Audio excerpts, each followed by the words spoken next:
Hey guys, so welcome back to the Seoulite. Okay, the daughter of Choi Soon-sil, the one whose horsies got her into this mess in the first place, she's been found and she talked.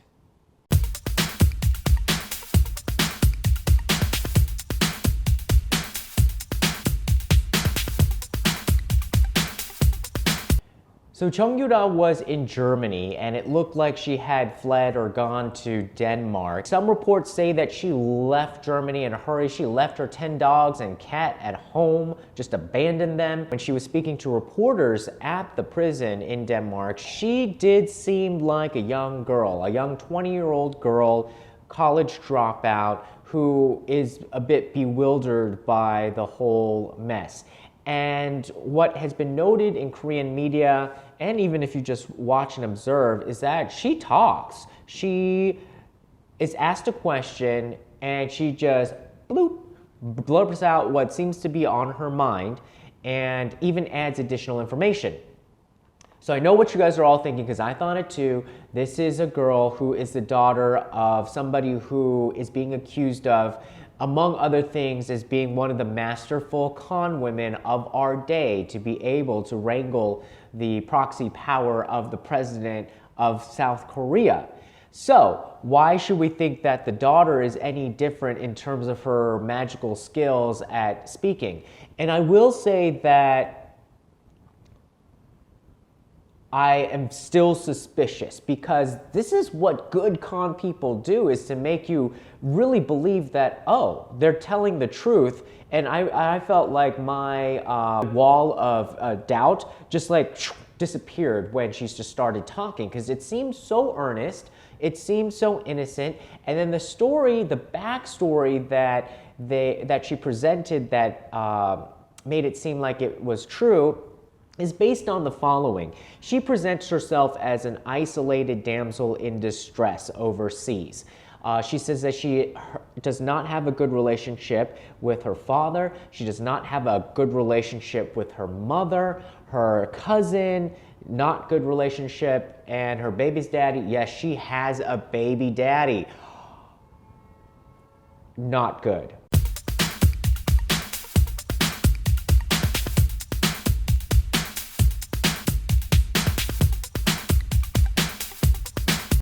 The only good relationship she seems to have is with her 19-month-old baby. This baby, this love child, was born out of wedlock.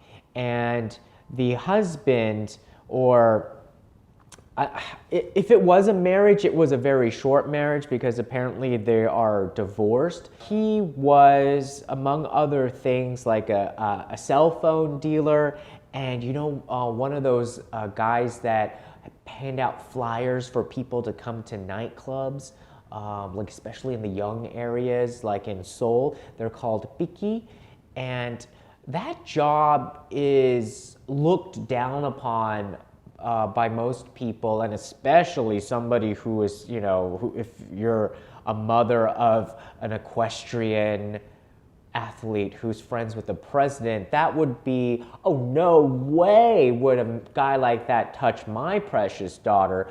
Well, apparently he did, and if you look at the picture, you could kind of see why. Very good looking, and also usually those guys that hand out those flyers and try to get girls and other people to the club have some sort of charm. I mean, obviously that's why they're in that job, and it's kind of sad that that job is looked down upon, because I think that's a pretty hard job and would require that you bring a lot of also natural talent and looks. So anyhow, not judging that job, actually admiring that job in a way, because it's true hustling. But nevertheless, he was able to hustle into apparently her pants, and they had a baby, and of course that logically doesn't make a good relationship with a mother.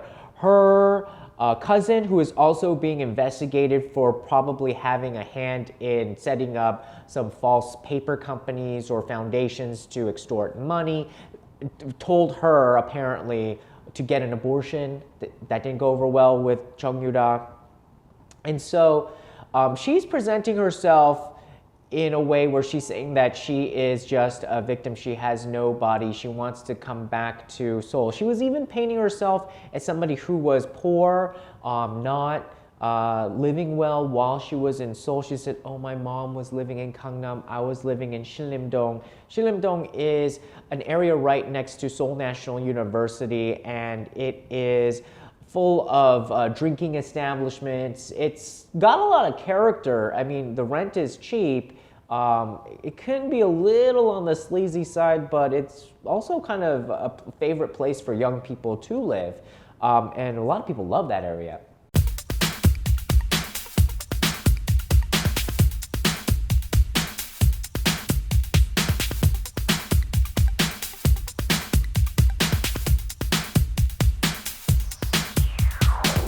TV Chosun brought in an expert that knows how to analyze voices to see if somebody is telling the truth.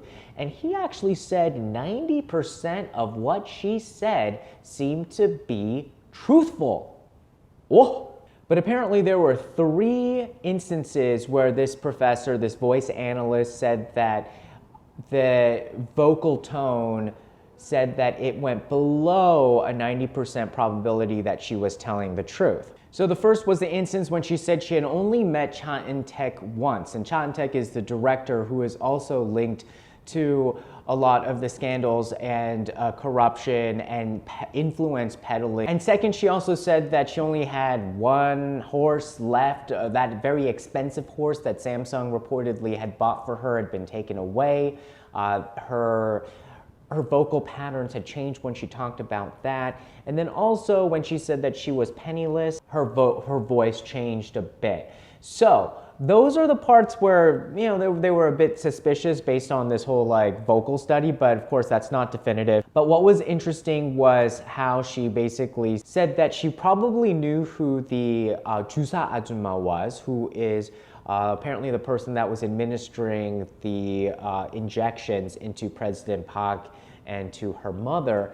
She says that she probably knows who that person was. And so it seems like it'd be good for her to stay in Denmark, actually, and just keep talking. Let this girl continue to talk. So either this girl is also out for revenge against her mother, which is what the boy toy was doing. The boy toy apparently did that because he got abused by Choi Soon-sil after leaving the dog, Chung Yoo-ra's dog, at home unattended for a few hours. Maybe this is another case where the daughter wants to get revenge on the mom. However, there is a high probability that she may have already talked to her mother and coordinated stories.